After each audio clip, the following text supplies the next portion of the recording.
Hi, my name is Steve Spear. I'm author of the book, The High Velocity Edge. If you haven't had a chance to read that yet, certainly please take a look. I'm also founder of the software firm C2Solve and a senior lecturer at MIT. Today, I'd like to talk to you about accelerating the learning curve.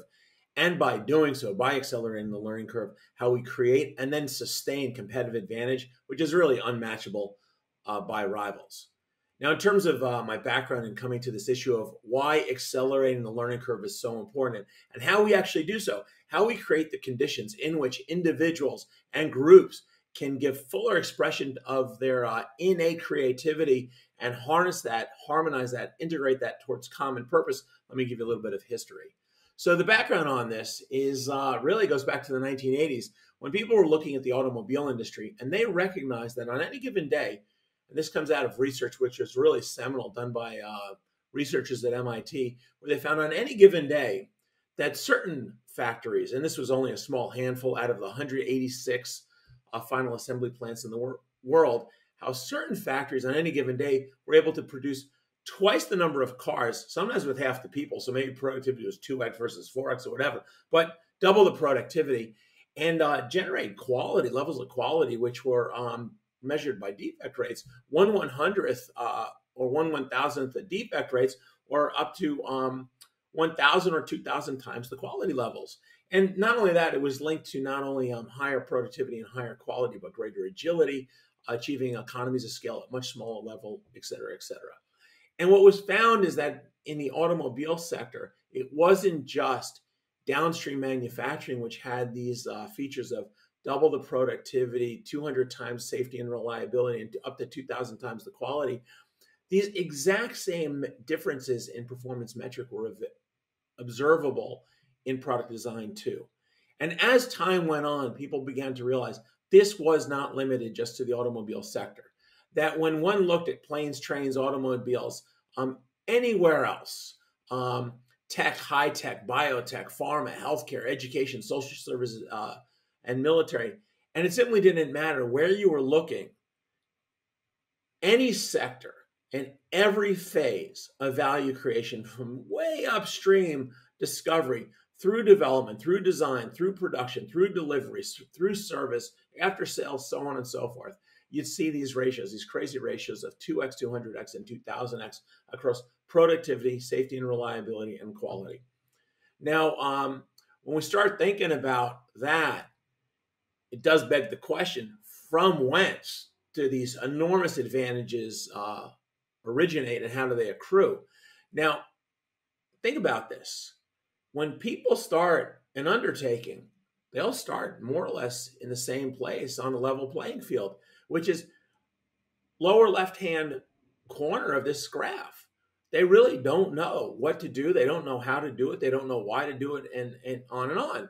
But over time, the leaders accumulate an understanding, again, about what to do, how to do it, why to do it. They accumulate an understanding which is way, way ahead of anybody else in the field, right? And that's the learning curve thing, which is they've discovered, they've learned so much faster, so much more consistently over such a broader range of their enterprise than anybody else, that on the day that we take a look, they're delivering higher quality with greater productivity, greater reliability, safety, and on. And again, this is every sector. We can see this in every phase of value creation.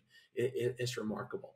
And so it begs the question, how do we do that? And the argument we're going to make here is that if we think of the outstanding enterprises in the world as being able to generate more and useful knowledge, more consistently, more energetically, more aggressively than anybody else, that they are doing something in terms of setting up the objects on which they're investing their creative energy. And they're doing something on investing in the social circuitry, the enterprise processes that integrate the efforts of individuals towards common purpose. They are doing something that allows those individuals and those groups of people to better express their inherent creativity better than anybody else. And so what I want to talk about in this presentation is the design of enterprise processes so that they're more conducive towards allowing the expression of creativity, and the design of products and processes, the engineered objects of our creative expression, how we design those so that they lend themselves towards our expression of our creativity, both individual and collective, towards common purpose. And we'll talk about some of the tactics that are used. But taking this a little bit further, let's make this comparison between fragile systems that don't lend themselves towards creativity, change, modification, invention, innovation, so on and so forth, and systems which are resilient and agile, which allow that. So we'll start thinking about this first, is that when we design something, we have choices in how we design it. And one set of choices is that we design that thing deliberately or unintentionally. We design it as a black box. Everything is connected to everything else. It's highly integrated. It's very hard to make any sense of what's connected to what, and things are connected in so many different ways that making change is wickedly, wickedly hard. And why is that the case? Because we've got A connected to B, connected to D, back to Z, over to J, to Q, to 1, 2, 3, rho and theta, that we make any change in any location, it has to be coordinated with every other change and every other location, so that even local changes are really system changes. And what that does is it creates a situation of tremendous inflexibility, but also fragility. And why is that? Because you disrupt that system locally and the whole thing gets messed up. Now, we know from when we think about the design of things, and this comes up obviously in the IT domain, whether it's around the standardization of APIs or containers or Kubernetes, whatever it is, that if we can modularize objects, what does that allow us to do? It means, well, first of all, what does it mean? Is that we create large objects which are composed of smaller objects, components, containers, however we want to call that, where the individual component has an internal coherency. And that in its internal coherency, it has well-defined interfaces, how it connects to the larger system, and the system has an overall architecture. And what's the consequence of that is a beautiful thing. It's a beautiful thing. What does it mean? It means that when we have these modular designs of the technical objects, the technical systems on which we're investing our creativity, on which we're focusing our innovative, inventive efforts, it means that we can make local changes which don't necessarily have to be coordinated with all the other localities. And those other localities can make changes which don't have to be coordinated with all those other localities. And occasionally what we want to do, if we want to re-architect the system using these modular components, we can actually re-architect the system without changing the components. We can change the components without worrying about the architecture of the system. It gives us a degree of flexibility, which is unbelievable when we're designing things and when we're modifying things and improving things. But not only that, this is where resiliency comes from. Because when systems are modular in this way, and what's going on inside a component is sort of hidden from the rest of the system, what it means is that if we have a local disruption, it stays local, right? And in order to disrupt the whole system, we'd have to hit the whole system simultaneously. And the system, because we'd have to hit the whole system simultaneously, and that a local disruption doesn't become a system disruption, not only is the system agile, we can modify it and morph it and change it around like we want to. It also means the system is resilient. All right. Now, what we were just talking about, objects, it translates literally. This is no metaphor. It translates literally into the world of designing the enterprise processes through which we work onto the objects in front of us. So, for example, we have a choice. We could set up our enterprise processes in such a way that everyone is connected to everybody else. Steve is connected to Jean, connected to Frederic, connected to Anne, connected to Anna, Marguerite, on and on. Everyone. So what does that mean? It means that if Steve wants to do something different, he's got to coordinate with all his colleagues because everyone is connected into everyone else. And what does that mean? What does that mean if we make choices like that? It means that there's second and third and fourth order effects. That means that we have no agility as an enterprise, but also we're very fragile, right? Because all you have to do is mess up Steve and it messes everybody else up because the effects aren't localized. Any change, any disruption, any aberration becomes systemic. All right, now carrying this forward, when we design our enterprise processes, just like we have choices about how we design the objects in front of us, we have choices about how we design the enterprise processes. We can also make those things more modular, and we'll get into the details here of what it means to be simplified, standardized, stabilized, and synchronized. We'll get into that. But if we follow these things through, we end up with a design which is more modular, more nested. And what's the consequence of that? It means that we've got our agility in the redesign of how we do our work onto objects, which allow us agility onto how we work on those objects. And not only that, as we do our work, if there is a disruption, we are resilient. We are resilient because that disruption doesn't naturally flow out in a contagious fashion to the rest of the enterprise process, just like having modular designs for the engineered objects in front of us. Having those modular designs not only gives us agility during design, but it gives us resilience during operations. All right, so carrying this over about agility during the development and resilience during operations, let's break that out a little bit more. So what I've been saying here, and I'll just unpack it now, is that we create organizations. It's social circuitry. We're trying to create the connective mechanisms, the connective tissue by which the efforts of individuals are directed towards common purpose. And so I just want to talk a little bit more about from where we get this modular design, which gives us both agility during the development of the social circuitry and resilience during its operation.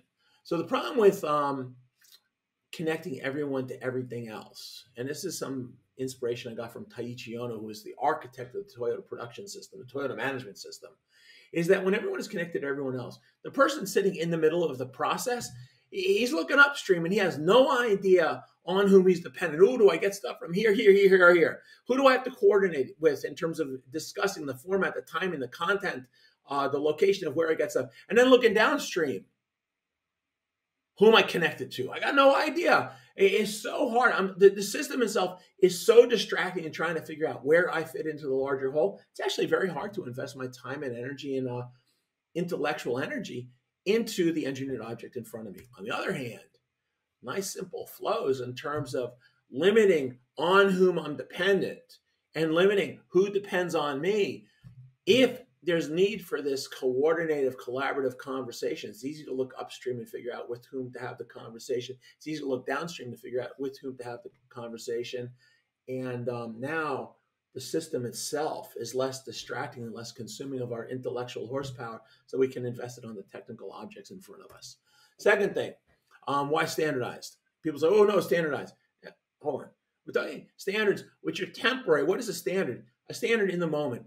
It's our collective expression of our best understanding in the moment of what to do in order to succeed.